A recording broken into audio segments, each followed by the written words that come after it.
nessa luta, nesse lar, nesse ministério, não entende. Mas amanhã você vai compreender. A minha mãe não entendia nada. Ela não compreendia, aleluias. Por isso, falei para o teu irmão assim: não murmure, apenas ore ao Senhor. Aleluia, não murmure. Fala, fique quieto. Fala, fique quieto. Ame a quem Deus te deu. Minha mãe, eu saí dali, eu tive aquela criança. Você sabe com quantas gramas? 900 gramas. Você sabe qual foi o laudo da criança? Fome. Aquela criança se consumiu de fome dentro de mim. E eu saí, tive aquela criança. Meus pais me curaram. Eu não consegui permanecer. Fui alguns dias na igreja. Eu não consegui permanecer. Irmãos, tem uma coisa muito interessante que nem quase falei em todos os testemunhos.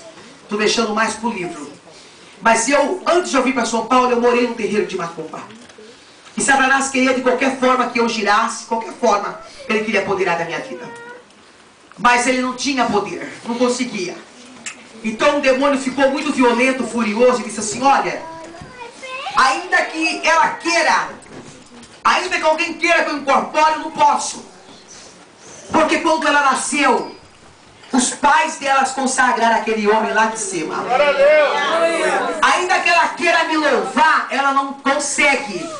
Porque desde bebezinha, os pais ensinaram o intelecto dela apenas a adorar aquele Deus. É importante isso, eu falo para você. E vou falar uma coisa. O diabo ficou com muita fúria, E disse: você eu não posso, mas nele eu posso. E vou deixar até sinal. E aquela criança, irmãos, morreu com sinais vermelhos e sinais pretos. Demônio com 7 dias riu da minha cara. Não sei por que Deus está me levando tudo diferente do meu testemunho que eu conto, né? Mas glória a Deus, aleluia. Então ali, quantas vezes o diabo, irmãos, ele veio matar e destruir aqueles que não têm o Senhor. Eu não consegui ficar, fui até uns dias no culto, não consegui. A gente tem que ter a alegria de aceitar as vidas também, né? Sem olhar o traje, a roupa, sem olhar como vem, como não interessa. E eu não alcancei isso, né? E ali, eu não permaneci na igreja, não fiquei. Uma força muito grande, demoníaca dentro de mim. E eu fui trabalhar em prostíbulo, eu fui garoto de programa. E eu trabalhei em boates, fiz muitos programas, usada, escravizada pelo diabo. Mas interessante que tinha momentos da minha vida que eu chorava, que eu queria sair daquela vida. Tinha momentos da minha vida que eu clamava e dizia: Deus, eu não tenho força, eu não consigo. Mas eu sempre dizia a promessa. Então assim foi muito triste. Eu dependia, eu disse hoje, eu falei: pastora, qualquer, eu fui rainha de escola de samba. Deixa eu falar, eu não era assim, tá? Isso aqui é poder, fogo e glória. Se tem uma glória de 100 quilos aqui, é que Deus deu pra mim, aleluia. Deixa eu explicar. Então, muitos anos eu saí, né? Podem rir, crianças. Risada, choro, lágrima, é isso aí. Deus dá um negócio. Glória a Deus. E eu, muitos anos, fiquei saindo das escolas, mas eu dependia de álcool, de droga. Demônio apoderava da minha vida. Então, a gente que conhece a Deus, quando o cara entrar bêbado, por favor, tem autoridade de mandar o cão calar a boca e fazer essa alma aceitar Jesus e sair são e liberta da sua igreja. Porque demônio, tem demônio chamado Zé Pilintra. Se há Zé Pilintra, certo? Se há Zé Pilintra, irmãos, ele é o rei de quê? Da cachaça. Se alguém, como se diz, leva a ingerir a cachaça, quem apodera dele? Demônios. Porque eu dependia daquilo ali para me fazer um falso show, uma falsa alegria. Tentava suicídio direto com meias e nylons. Tentava suicídio diretos com remédios. Quantas amigas que eu vi morrer de overdose, esfaqueada em boate. Amigas destruídas com AIDS. Irmã, eu sou milagre, pastora. A minha companheira que saía com o mesmo cliente meu morreu de AIDS. Eu não morri de AIDS. Olha o Deus da minha mãe. Eu não sabia que a minha mãe orava até para isso. Eu não sabia que a minha mãe orava e dizia assim: Deus, guarda, porque tu vai precisar dela na tua vontade. Eu não sabia, irmãos, uma coisa. Quando era época de samba, meu pai, quando os pais me abençoam, e meu pai, eu me arrumava para ir para a escola de samba, meu pai dizia: Zabé, vamos cantar uma música que você cantava. Eu falei: não, eu não quero. Eu fugia.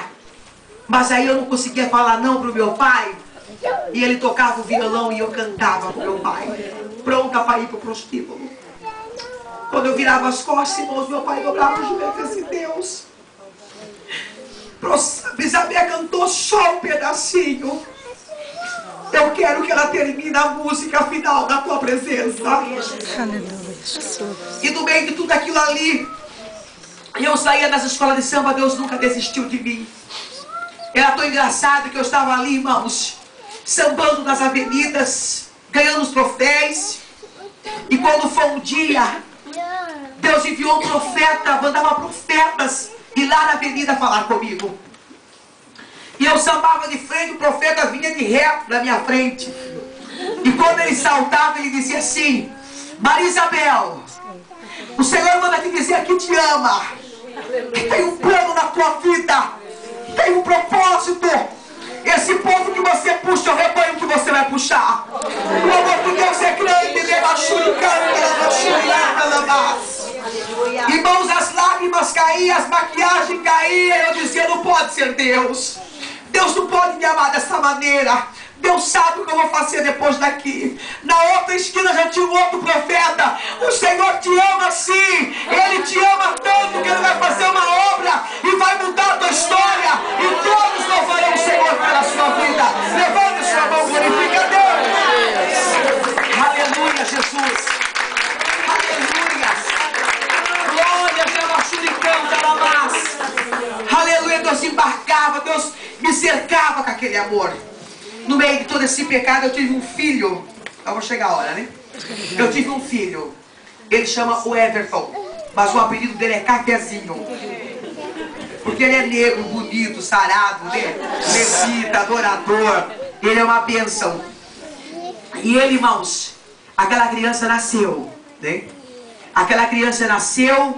Ele nasceu de 6 meses. O ano que vem ele vai vir. Tu vai ouvir o que Deus fez na vida do Cafezinho.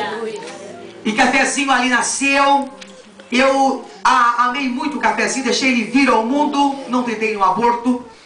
E ele nasceu de 6 meses. Então, irmãos, eu tive aquela criança. Eu me envolvi com um homem muito rico, traficante. Eu fui morar com esse homem, tive a Tamara, a 1,50 m, né? A Tamara, ela é uma bênção, ela que administra a minha casa, ela que administra minhas coisas. Ela que é amiga mesmo, maravilhosa, minha filha. Tamarinha nasceu também. Desse casamento eu tive a Jaqueline, uma loira bonita, levita também do Senhor. E quando o Cafezinho tinha 5 anos de idade, ele foi num culto com a minha mãe. E chegando naquele culto, era culto da família, vamos ver, igual hoje, culto da família. E no final do culto o pastor falava muito sobre mãe, não falava tanto como pai. E sua mãe, ele falou: vó, Deus fica toda hora falando. Se ele falar mais uma vez, eu acho que é pra mim que ele tá falando, vó. Você tá falando pra mim. Se ele falar outra vez, vou lá aceitar ele. Vó, ele tinha 5 anos. E aquele homem insistia em pregar e falar de mãe. E ele falou: jovem, vem aceitar Jesus. Jesus pode mudar a história da sua mãe. Jesus vai mudar a vida da sua mãe. Jesus tem um plano com a sua mãe. Aquela criança tomada pelo Senhor, convencida pelo Espírito Santo. Ele desceu daquela cadeira, tirou a chupeta e disse: pastor, eu quero Jesus. Essa mãe que você falou é a minha, pastor, eu quero Jesus. Eu quero aceitar Jesus como meu Salvador. Deus tomou a vida daquele pastor em profecia e disse: eu sou Deus que falo contigo. Daqui 2 anos você vai ser um missionário, aleluia, que ganhará sua mãe para o Senhor. Você vai ser um grande homem, um homem forte, que intercederá pela vida da sua mãe. Aleluia. E o Cafezinho aceitou Jesus. Quando eu fui buscar o Cafezinho para minha casa, Cafezinho, eu falei: vamos embora, Cafezinho. Falei: mãe, agora não posso.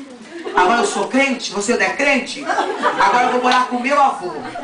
Então eu fiquei muito brava com o Cafezinho, né? Falei: sua escola, não quero. E seu quarto? Não quero. Aí ele olhou nos meus olhos e falou, mãe, um dia eu vou andar com você.